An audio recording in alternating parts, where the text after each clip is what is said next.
Hi,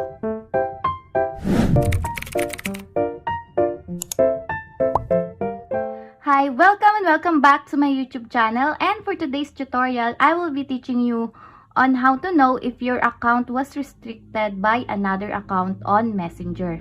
But first, kindly subscribe to my channel and don't forget to hit the subscribe button and the bell to notify you for my new updates.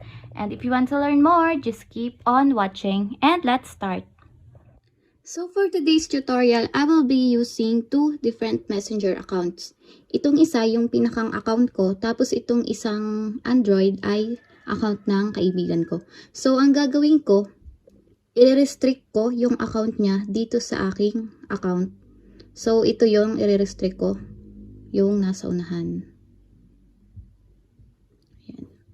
I-restrict ko tong isang, so yan. I-restrict ko tong account niya.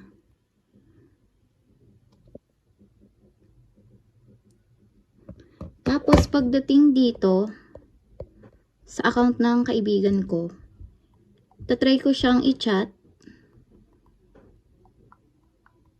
So, ayan. Hindi siya nagsisin kasi naka-restrict na siya dito. Pero, nababasa niya dito sa restrict account natin. So, ayan. Lumalabas dito pero hindi siya nasisin. So, ang gagawin natin, kung gusto nyong malaman kung naka-restrict kayo sa isang account, kahit online, nakikita nyo naman na online yung aking account dito sa account ng kaibigan ko. So, ito yung nasa unahan. Ang gagawin nyo lang, try nyo siyang i-video call or miss call. So, yan. Kapag hindi siya nagri-ring at ang naririnig nyo lang ay parang unattended, ibig sabihin nun, naka-restrict ang account ninyo sa kanya kahit online siya. So, yun. Isa yung paraan para malaman nyo kung naka-restrict kayo. Hindi siya nagri-ring pero nakikita nyo naman na online, active now. Pero kahit i-chat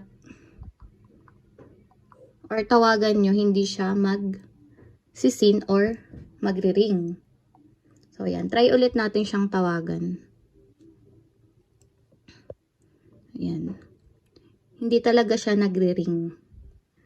So, yun lang yung paraan para malaman natin kung naka-restrict tayo sa isang account. And that's it. Yun lamang po ang isang napakasimpleng paraan para malaman natin kung naka-restrict tayo sa isang account. And if you have a question, kindly comment down below and don't forget to hit the subscribe button and the bell to notify you for my new updates.